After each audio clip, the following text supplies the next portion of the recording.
അസ്സലാമു അലൈക്കും. Welcome back to another video. ഇന്നത്തെ വീഡിയോയിൽ പറയുന്നത് എനിക്ക് കുറേ മെസ്സേജസ് വന്നതാണ്. 10ാം ക്ലാസ്സിലുള്ള കുട്ടികൾക്ക് അല്ലെങ്കിൽ പ്ലസ് ടുവിലുള്ള കുട്ടികൾക്ക് അല്ലെങ്കിൽ എൻട്രൻസിലുള്ള കുട്ടികൾക്ക് നല്ല രീതിയിൽ വീഡിയോ ചെയ്യാവോ എന്നുള്ളത്. അപ്പോൾ അങ്ങനെ ആലോചിച്ചപ്പോൾ ഞാൻ വിചാരിച്ചിരുന്ന ഓരോ സീരീസ് ആയിട്ട് ചെയ്താലോ എന്നുള്ളത്. അതിൽ ആദ്യത്തേത് ഞാൻ 10ാം ക്ലാസ്സിലെ കുട്ടികൾക്കാണ്. ഞാൻ എൻ്റെ കാലഘട്ടം പറയുക. എൻ്റെ കാലഘട്ടത്തിൽ നിന്നും 10 വർഷം കഴിഞ്ഞിട്ടുള്ള ആളുകളാണ് ഇപ്പോൾ ഉള്ളത്. അതായത് 2014 ഞാൻ SSLC എഴുതിയിട്ടുള്ളത്. അപ്പോൾ അന്നത്തെ സിലബസും ഇന്നത്തെ സിലബസും തമ്മിൽ എൻ്റയർലി ഡിഫറെൻ്റ് ആണ്. അതുപോലെ അന്നത്തെ കുട്ടികളും അന്നത്തെ കോമ്പറ്റീഷനും ഇന്നത്തെ കോമ്പറ്റീഷനും തമ്മിൽ നല്ല ഡിഫറൻസ് ഉണ്ട്. അന്നെന്ന് പറഞ്ഞാൽ അന്നും കുട്ടികൾ എഴുതുന്നതെല്ലാം സെയിമാണ്. അന്നൊരു 800-1000 അടുത്ത് കുട്ടികൾ എഴുതി കഴിഞ്ഞാൽ അന്ന് 10 ആൾക്കായിരുന്നു എൻ്റെ സ്കൂളിൽ നിന്ന് ഫുൾ എ പ്ലസ് കിട്ടിയിരുന്നത്. ഇന്ന് അതേ സമയത്ത് സെയിം കുട്ടികൾ തന്നെ എഴുതുന്നത്, പക്ഷേ ഫുൾ എ പ്ലസ് കിട്ടുന്ന കുട്ടികളുടെ എണ്ണം 150-200 ഒക്കെയാണ്. അപ്പോൾ അതിൻ്റെ ഡിഫറൻസ് മനസ്സിലാവുമല്ലോ. അതുകൂടാതെ തന്നെ സിലബസ് തന്നെ നന്നായിട്ട് വെട്ടിച്ചുരുക്കിയിട്ടുണ്ട്, ഭയങ്കര സിമ്പിളായിട്ടുണ്ട്. പിന്നെ കുറേ ആധുനികമായിട്ടുള്ള കുറേ കാര്യങ്ങൾ, അതായത് ഓൺലൈൻ ക്ലാസ്സുകൾ, അങ്ങനെ കുറേ സൗകര്യങ്ങൾ നിങ്ങൾക്കുണ്ട് ഇപ്പോഴത്തെ കാലത്ത്. അപ്പോൾ ഞാൻ എൻ്റെ കാര്യം ആദ്യം ഞാൻ പറയാം. അന്ന് എങ്ങനെയായിരുന്നു എന്നുള്ളത്. അന്ന് എനിക്ക് ഏറ്റവും കിട്ടിയൊരു ബെനിഫിറ്റ് ആയിരുന്നു എനിക്ക് ഫോൺ ഉണ്ടായിരുന്നില്ല എന്നുള്ളത്. ഏറ്റവും നമ്മുടെ ഇപ്പോഴത്തെ കാലഘട്ടത്തിലെ ഏറ്റവും വലിയ ഡിസ്ട്രാക്ഷനാണ് ഫോൺ ആൻഡ് സോഷ്യൽ മീഡിയ.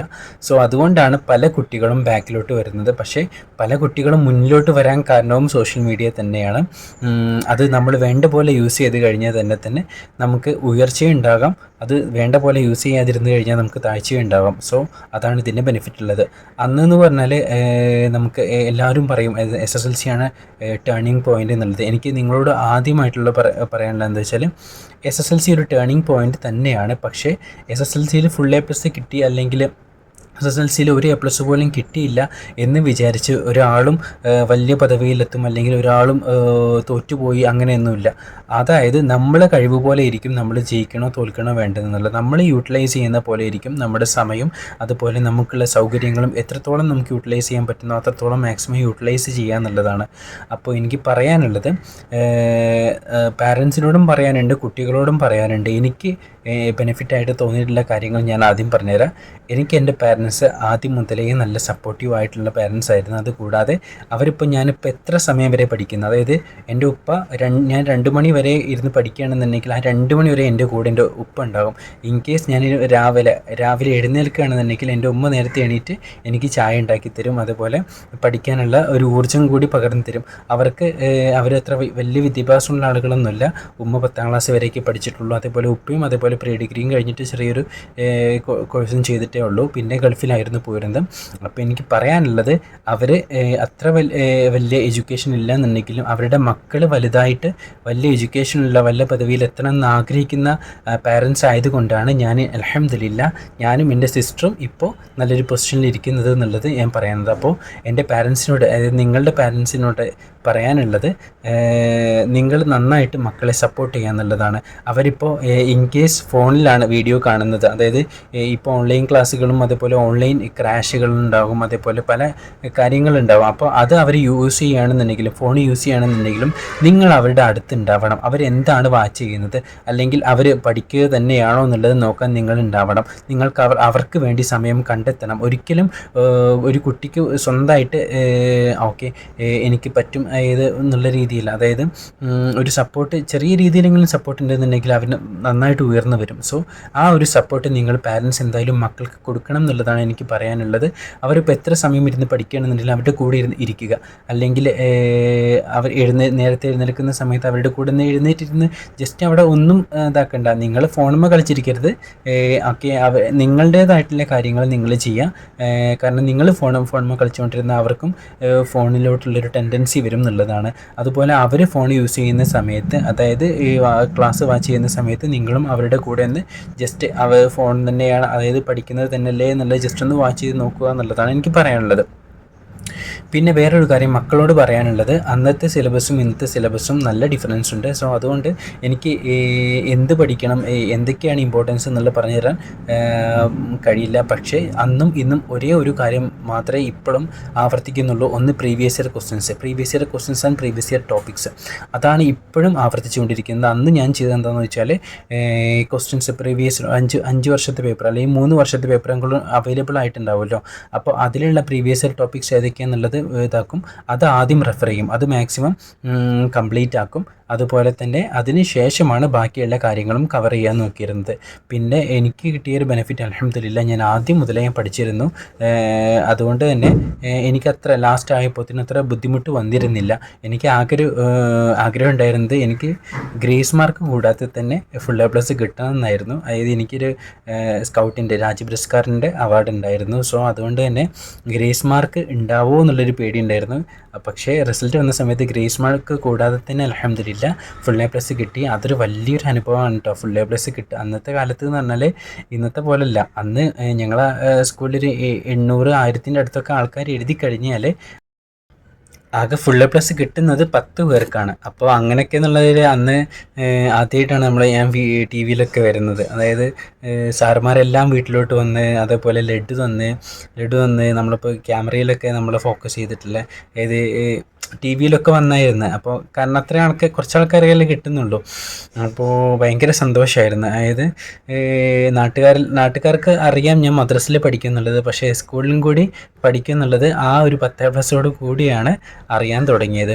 അപ്പോൾ എനിക്ക് നിങ്ങളോട് പറയാനുള്ളത്, അത് വളരെ നല്ലൊരു അനുഭവമായിരിക്കും നിങ്ങൾക്ക് ഫുൾ എ പ്ലസ് കിട്ടുന്നത്. അപ്പോൾ അത് എനിക്കും അതേപോലെ എൻ്റെ പാരൻസിനെ പ്രൗഡാക്കണം, അല്ലെങ്കിൽ എനിക്കും പറ്റും എന്നുള്ള രീതിയിൽ നിങ്ങൾ പഠിച്ചു തുടങ്ങുക. ഇനിയും ഒരു 1.5 മാസത്തോളം ഇനി പഠിക്കാനുണ്ട്. എക്സാമിന് 1.5 മാസത്തോളം ഉണ്ട്. അപ്പോൾ ആ 1.5 മാസം നിങ്ങൾ ഫസ്റ്റായിട്ട് ചെയ്യേണ്ട എനിക്കൊരു കാര്യം, നിങ്ങളിപ്പോൾ പഠിച്ചാലും നിങ്ങൾക്ക് ഫുൾ എ പ്ലസ് കിട്ടും എന്നുള്ളൊരു വിശ്വാസം വേണം. നിങ്ങളുടെ ഒരു വിശ്വാസം വേണം, എനിക്ക് കിട്ടില്ലല്ലോ, അതായത് ഇനി ഞാൻ ഒന്നും പഠിച്ചിട്ടില്ലല്ലോ, ഒന്നും സംഭവിക്കില്ലല്ലോ എന്നുള്ളത് അങ്ങനെ വിചാരിച്ചിട്ട് പോയിട്ട് കാര്യമില്ല. നിങ്ങൾക്ക് കിട്ടും എന്നുള്ളൊരു വിശ്വാസം വേണം. നിങ്ങൾക്ക് ഫുൾ എ പ്ലസ് അല്ലെങ്കിൽ അതിന് താഴെ അറ്റ്ലീസ്റ്റ് നല്ലൊരു മാർക്ക് കിട്ടിയാൽ മാത്രമേ നിങ്ങൾക്ക് ഗവൺമെൻറ്റിൽ അഡ്മിഷൻ കിട്ടുള്ളൂ. അഡ്മിഷൻ ആയത് നിങ്ങൾക്ക് ഇഷ്ടപ്പെട്ട കോഴ്സിൽ ചേരാൻ പറ്റുള്ളൂ. ഈവൻ ഇപ്പോൾ ഫുൾ എ പ്ലസ് കിട്ടിയാൽ പോലും നല്ല ഇതിൽ സ്കൂളിൽ കിട്ടുമെന്നുള്ളത് ഡൗട്ടാണ്. കാരണം അത്രത്തോളം ആളുകൾക്ക് ഫുൾ എ പ്ലസ് ആണ്. സോ അത്രത്തോളം കോമ്പറ്റീഷൻ ഹൈ ആണ്. സോ അത് മനസ്സിലാക്കിക്കൊണ്ട് നിങ്ങളെല്ലാവരും ഇരുന്ന് പഠിക്കാൻ നോക്കുക എന്നുള്ളതാണ്. പഠിക്കുക, നിങ്ങളുടെ മാക്സിമം കൊടുക്കുക, എന്നിട്ട് മാർക്ക് കിട്ടുന്നത് അള്ളാഹുവിൻ്റെ അടുത്ത് പോലെ, അള്ളാഹു വിചാരിച്ച പോലെ ഇരിക്കും. സോ നിങ്ങളും നിങ്ങളുടെ മാക്സിമം കൊടുക്കുക, അള്ളാഹുവിൻ്റെ അടുത്ത് നിന്നുള്ള ചെയ്യേണ്ട കാര്യങ്ങൾ നിങ്ങളും ചെയ്യുക. പിന്നെ ബാക്കിയൊക്കെ ദൈവത്തിൻ്റെ കയ്യിലാണ്. അപ്പോൾ നിങ്ങൾക്കൊരു ഇത് റിഗ്രറ്റ് വരാൻ പാടില്ല, ഞാൻ അത് ചെയ്തില്ല, ഞാൻ അത് പഠിച്ചില്ല, അതുകൊണ്ട് എനിക്ക് പറ്റില്ല. ലാസ്റ്റ് 1.5 മന്താണ് ഏറ്റവും ക്രൂഷ്യൽ ആയിട്ടുള്ള സാധനം. കാരണം ആ ഒരു മാസത്തിൽ നമ്മൾ എന്ത് ചെയ്യുന്നോ അതായിരിക്കും നമുക്ക് ഓർമ്മയുണ്ടാവുക എക്സാം സമയത്ത്. നമ്മൾ ബാക്കി ഒരു വർഷം ബാക്കി കുത്തി മറിഞ്ഞുപെടുത്താൻ ലാസ്റ്റ് 1.5 മാസം ഒന്നും പഠിച്ചില്ല എന്നുണ്ടെങ്കിൽ ഒന്നും ഓർമ്മ ഉണ്ടാവില്ല. ആ ലാസ്റ്റ് 1.5 മന്ത്, അതായത് ഈ കുറച്ച് ദിവസങ്ങളുണ്ടല്ലോ, ആ ദിവസങ്ങളിൽ നിങ്ങൾ കട്ടക്കിരുന്ന് പഠിക്കുക മാത്രമല്ല previous year topics maximum refer ചെയ്യുക. പ്രീവിയസ് ഇയർ അത് തന്നെ ആയിരിക്കും ഒരു 80-90% ക്വസ്റ്റ്യൻസും വരാൻ പോകുന്നത്. ആ ടോപ്പിക്സ്, അതായത് സെയിം ക്വസ്റ്റ്യൻ റിപ്പീറ്റ് ചെയ്യില്ല എന്നുണ്ടെങ്കിലും ചില വാല്യൂസൊക്കെ മാറ്റിയിട്ട് അങ്ങനത്തെ സെയിം ടോപ്പിക്കായിരിക്കും റിപ്പീറ്റ് ചെയ്യാൻ പോകുന്നത്. സോ അത് നിങ്ങൾ മാക്സിമം റെഫർ ചെയ്യുക. തീർച്ചയായിട്ടും നിങ്ങൾക്കും അത് കിട്ടും. ഫുൾ എ പ്ലസ് അല്ലെങ്കിൽ 9A+, 8A+, എത്ര നിങ്ങൾ വാങ്ങിയാലും അത് നിങ്ങളുടെ കഴിവ് കൊണ്ട് നിങ്ങൾ വാങ്ങിയെടുത്തതാണ്. അപ്പോൾ അത് നിങ്ങൾ മാക്സിമം യൂട്ടിലൈസ് ചെയ്യുക. ഇനി നിങ്ങൾക്ക് ഇതിപ്പോൾ സയൻസ് എടുക്കണമെന്നുണ്ടെങ്കിൽ അത്യാവശ്യം നല്ല മാർക്ക് വേണം. ഹ്യൂമാനിറ്റീസ് ആണെങ്കിലും കൊമേഴ്സ് ആണെന്നുണ്ടെങ്കിലും അതിൻ്റേതായിട്ടുള്ളത് മാർക്കുകൾ നിർബന്ധമാണ്. സോ നിങ്ങളുടെ മാക്സിമം കൊടുത്തിട്ട് നിങ്ങൾ ചെയ്യാൻ നോക്കുക. അത്രയൊക്കെയാണ് എനിക്ക് പറയാനുള്ളത്. നിങ്ങൾ ഇപ്രാവശ്യം ഇത് ടേണിംഗ് പോയിൻ്റ് ഒന്നും ഞാൻ പറയില്ല, ടേണിംഗ് പോയിൻ്റ് ആണ്. ബട്ട് നിങ്ങൾ ഇതിപ്പോൾ ചെയ്ത് കഴിഞ്ഞാലേ, നിങ്ങൾ ഇപ്രാവശ്യം ഇത് ക്രോസ് കഴിഞ്ഞാലേ അടുത്ത ഇതിലോട്ട് നിങ്ങൾക്ക് പ്രവേശിക്കാൻ പറ്റുള്ളൂ. അതായത് ബെസ്റ്റ് സ്കൂളിലും അതേപോലെ നമ്മൾ പഠിച്ച സ്കൂളിലൊക്കെ ചേരാൻ പറ്റുള്ളൂ. അതൊരു വിശ്വാസത്തോടു കൂടി പഠിക്കുക, പാരൻസ് നന്നായിട്ട് സപ്പോർട്ട് ചെയ്യുക, കുട്ടികളെ നിങ്ങളുടെ മാക്സിമം ട്രൈ ചെയ്യുക എന്നുള്ളതാണ്. അതുപോലെ ഞാൻ പഠിച്ചത് VVMHS മാറാക്കര എന്ന സ്കൂളിലാണ് പഠിച്ചത്. അത് മലപ്പുറം ജില്ലയിലാണ് മാറാക്കര എന്ന പ്രദേശത്തുള്ള സ്കൂളാണുള്ളത്. അതുപോലെ എൻ്റെ സിസ്റ്ററിൻ്റെ തൊട്ട് മുന്നത്തെ ക്ലാസ്സിലാണ്, അതായത് എല്ലാ ക്ലാസ്സുകളിലും എനിക്കൊരു വഴികാട്ടിയായിട്ട് എൻ്റെ ഒരു സിസ്റ്റർ കൂടെ ഉണ്ട് എന്നുള്ളത് എനിക്ക് കിട്ടിയൊരു ഭയങ്കര ബെനിഫിറ്റാണ്. അതുപോലെ എന്ത് ഡൗട്ട് ഉണ്ടെന്നുണ്ടെങ്കിലും അവളോട് ചോദിച്ചെനിക്ക് ക്ലിയർ ചെയ്യാൻ പറ്റുന്നുണ്ട്. അതേപോലെ അത് ക്ലിയർ ചെയ്യാൻ പറ്റാത്ത കാര്യങ്ങൾ ടീച്ചേഴ്സിനോടും ക്ലിയർ ചെയ്യാൻ പറ്റാറുണ്ടായിരുന്നു. സോ എൻ്റെ പാരൻസ്, അതായത് എൻ്റെ ഉമ്മ, ഉപ്പ, സിസ്റ്റർ, ഇതാണ് എൻ്റെ മെയിൻ പില്ലേഴ്സ് എന്ന് പറഞ്ഞിട്ടുള്ളത്, മെയിൻ സപ്പോർട്ടേഴ്സ്. അതുകൂടാതെ എന്നെ പഠിപ്പിച്ച ടീച്ചേഴ്സ് ടീച്ചേഴ്സ് ഉണ്ടല്ലോ, അതായത് അന്ന് SSLCക്ക് അവരുടെ നല്ല സപ്പോർട്ട്, അത്രയും നല്ല ക്ലാസ്സുകൾ എനിക്ക് കിട്ടി. അതുപോലെ ട്യൂഷൻസ് ടീച്ചേഴ്സ് ഉണ്ടായിരുന്നു. അതുപോലെ നല്ല സപ്പോർട്ട് ചെയ്ത കുറേ ആളുകൾ ഉണ്ടായിരുന്നു. എല്ലാവർക്കും ഞാൻ ഇപ്പോൾ താങ്ക് യു പറയുന്നു. നമുക്ക് കുടുംബക്കാരാണെന്നുണ്ടെങ്കിലും നാട്ടുകാരാണെന്നുണ്ടെങ്കിലും അതുപോലെ ടീച്ചേഴ്സ് ആണെന്നുണ്ടെങ്കിലും പാരൻസ്, സിസ്റ്റർ, അങ്ങനെ കുറേ പേരുകൾ വിരലെണ്ണാൻ പറ്റാത്ത അത്രയും സപ്പോർട്ട് എനിക്ക് കിട്ടിയിട്ടുണ്ട്. എല്ലാവരോടും ഈ ഒരു അവസരത്തിൽ ഞാൻ നന്ദി പറയുന്നു. അന്ന് ഞാൻ നന്ദി പറഞ്ഞിട്ടുണ്ട്. എന്നാലും ഇന്ന് ഞാൻ ഡോക്ടറായ ശേഷം ഇപ്പോൾ വീഡിയോ കാണുന്ന ആരെങ്കിലുമൊക്കെ ഉണ്ടാവുമല്ലോ, അപ്പോൾ എല്ലാവർക്കും നന്ദി പറയുന്നു. അസ്സലാമു അലൈക്കും.